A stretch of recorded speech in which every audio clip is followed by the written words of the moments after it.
WBH Radio. We are on the road today. We are at St. John's Media Day.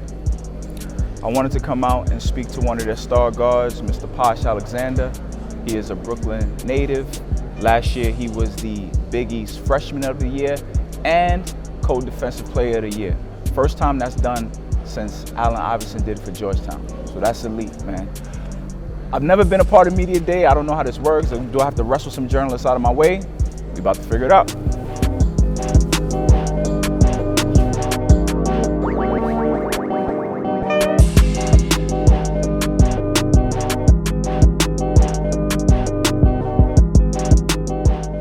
Posh, last year you were the Big East Freshman of the Year and Co-Defensive Player of the Year.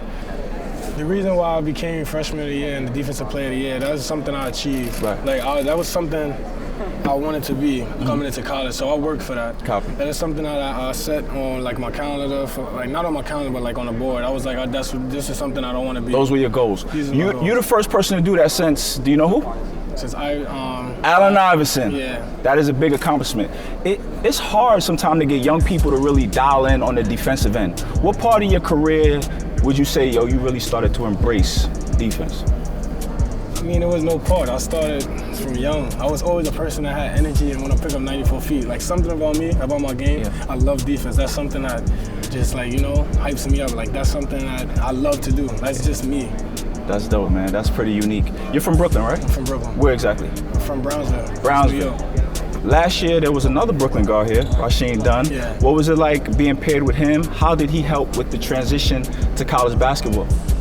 Having a brother like Ra, he helped me out a lot. He was really a mentor for me, showing me certain things I should do, and having him on my side helped me. It really helped me, and he was basically a guy for me, to show me around.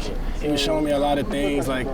He was there for me, when I was having mental breakdowns. He always had to talk to me, telling me yo, stay focused, you got this, and he was a big brother to me, and I really appreciate him for that, and I wish him the best luck for what he got going on. Mental breakdown, the season was challenging at times. It was challenging that sometimes, I was just thinking about the pressure. Yeah, the pressure sometimes, and things was getting tough, and then really when I went down with the injury, so that's what it really got to me. I was I just really just now getting started, and then boom, son, it could go away like that. And sitting out them 3 or 4 games, he was talking to me, telling me I'm gonna be good, I'm gonna be good, and just stay focused. And I went out there and played in the Big East.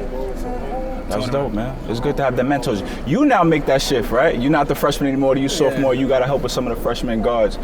You spoke about the injury. I was reading about you recently. Back in high school, you had a setback, an injury, and you thought about stepping away from the game. Yeah. What was going on there?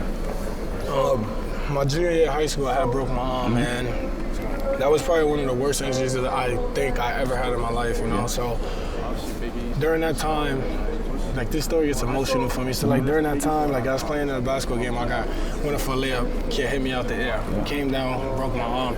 My coach and everybody's oh, you dislocated your arm. And I was telling my coach, it's broke.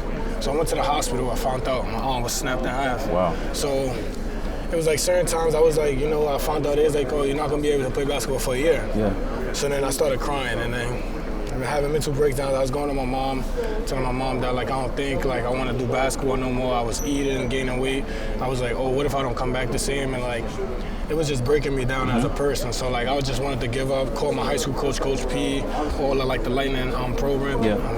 I was calling them I don't think I could do this no more. And they was just always on my side, telling me, yo, you're gonna be good. We're gonna get you back. And then I used to wake up at 6. School days, I would wake up at 6:30 every day in the morning before class and run. And I was slowly getting back, and then I played on the circuit, and I wasn't really as comfortable because I was still nervous about getting hit. So then later on, it was PIT, the Peach Invitational, I finally felt like I was back. Back to yourself. So then my senior year, I had blew up again. Dope, man. Way to fight back. Last question. When Coach Anderson was hired, I think New York City, we were we just didn't know anything about him. We wondered if he could recruit in New York City. His roots are in Arkansas and different places. You were one of his first recruiting classes. Why'd you decide to go with Coach Anderson? Decided to go him because he's a great coach, man. I love the way he coaches, and me being as a city kid, coming to stay in the city and play for St. John's, I feel like that was amazing for me, my family, my coaches, and even the St. John's coaches. I feel like what Coach Anderson like defense, and that's something that I bring for him. You know, my defense, my energy on the defensive end, and just playing for him is just incredible. And I really appreciate him for giving me the opportunity to come here and play for him. Dope, man. Well, we rooting for you. Posh, thanks, brother. Yes, sir. Thank you.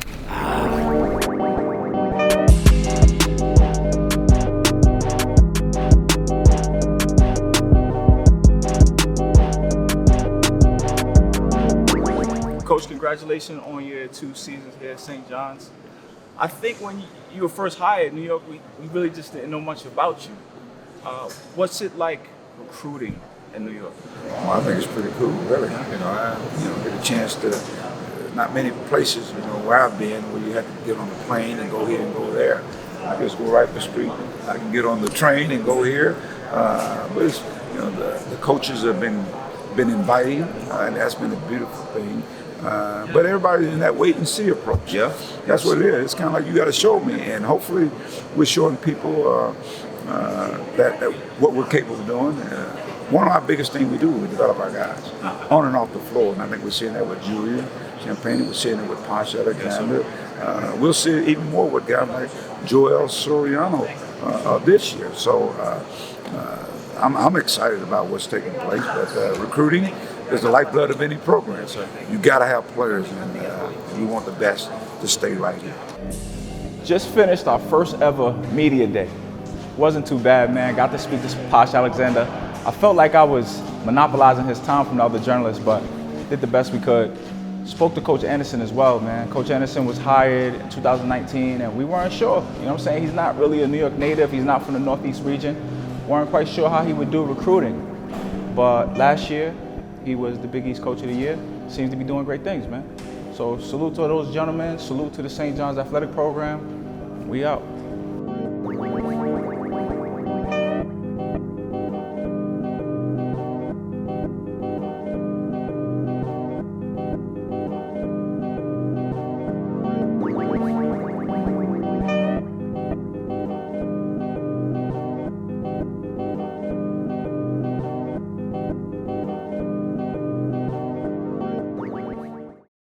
Okay, but just you got us waiting for too long. Okay, you know these suckers, they been hating for too long. Okay, won't you holla at them, they can put you on. Okay, bro, you playing, you can make it what you doing. Okay.